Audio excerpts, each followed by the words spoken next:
Meron ako ditong Apido ignition coil. Magkano? 150 pesos lang sa Shopee. Compare sa original regulator ng Smash na worth 600 pesos plus sa kasa. Next, Subco Iridium, 320 pesos sa Shopee. Compare sa original na Denso at NGK na Iridium na worth 500 above ang presyo. Hindi ito head-to-head comparison. Magra-rides ako from Binyan, Laguna to Tayabas, Quezon Province. And it will take around 118 kilometers papunta doon.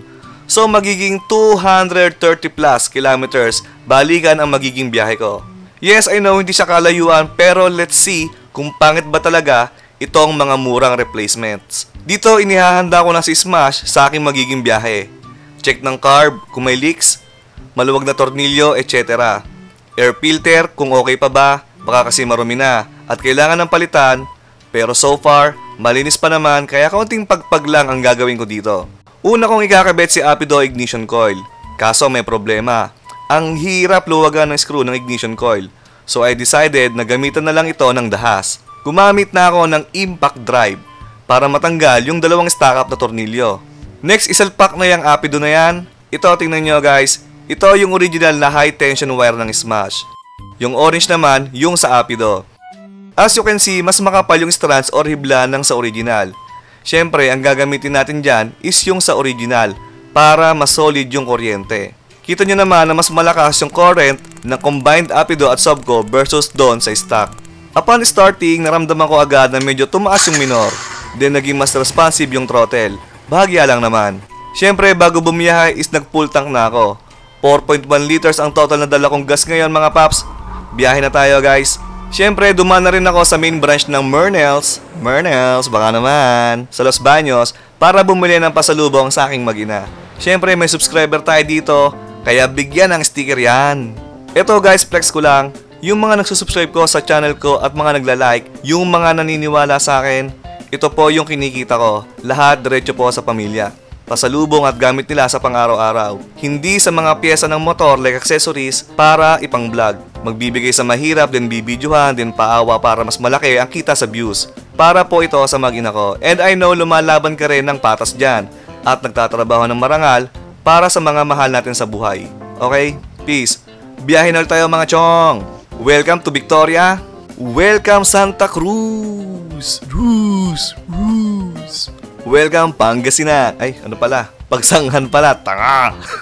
Kung mapapadaan kayo dito guys sa Pagsanghan, please itry nyo tikman yung mga bibingka nila. Napakasarap.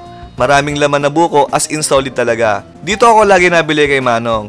Yung malapit sa tulay. 3 bibingka for 100 pesos lang. Libre pa Anli buko juice. Oh my gosh, Anli. As in Anli. 1 to sawa na buko. May napasin lang ako dito nakakaiba. Dati kasi pag nauwi ako ng Tayabas, pagdating ko dito sa PTT, lampas na ng kalahati ng fuel meter ko. Kaya nagpapagas na agad ako dito. Pero ngayon, kita nyo yan, wala pa sa kalahati ang nababawas. Ayoko muna mag-overthink na baka gawa ng Apido at Subco spark plug. Pero sa tingin ko, accurate naman tong gauge ng Smash, hindi ako magpapagas hanggang sa bahay namin sa Tayabas. Kaso nga lang, medyo malayo gasolinahan doon. Pero dahil product mileage test ito, sige laban. Aakayin ko na lang pag tumirek. Oh my gosh. Nandito na ako sa diversion ng Lukbanto Pagbilao mga chong at marami pang gas. Laban pa rin. Welcome to Ibabang Palale, Tayabas, Quezon. As of now, kita nyo yan. Ang dami pang gas. Wala akong naging problema sa ikinabit natin ignition coil at spark plug. Maganda ang minor, as in okay na okay ang performance. Kapag ganito pa ang itsura ng gauge ng Smash, nasa mahigit 1 liter pa ang laman niyang gasolina. Alam na alam yan ng mga Suzuki Smash owner. Touchdown na ako mga chong. Family time muna. Fast forward ko na lang memya pagbalik ko sa Laguna. Eto na guys, buti na lang tanda ko pa. 12,199.3 kilometers ang start point natin. Tapos, 12,319.00 yung milyahe pagdating ko sa bahay sa Quezon.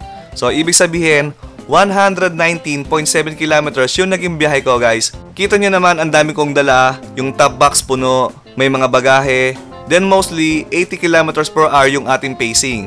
Tamang bilis lang, hindi mabagal, hindi rin sobrang bilis. Ang dami ko pang gas na natira. I think kaya mag 150 km nito per tank kung mas malayo yung magiging biyahe natin. Check natin yung spark plug.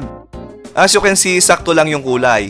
Hindi sunog, hindi rin maputi. Walang naging aberya, walang nasira, ibig sabihin, okay gamitin tong Sobco spark plug at ignition coil. As replacement, if ever masira yung stock or kulang ang budget, pangbili ng original na pyesa. Lalo na kung hindi available sa lugar nyo yung original parts. Ito ang mga chong na testa natin sa medyo malayong biyahe and so far, all goods naman. Meaning to say, hindi totoo yung sinasabi ng iba na sayang ang pera mo dito. Lahat ng bagay tumatagal, basta tamang paggamit at proper maintenance lang ang kailangan. Bago ko makalimutan, matagal ko nang nirecord tong video na to.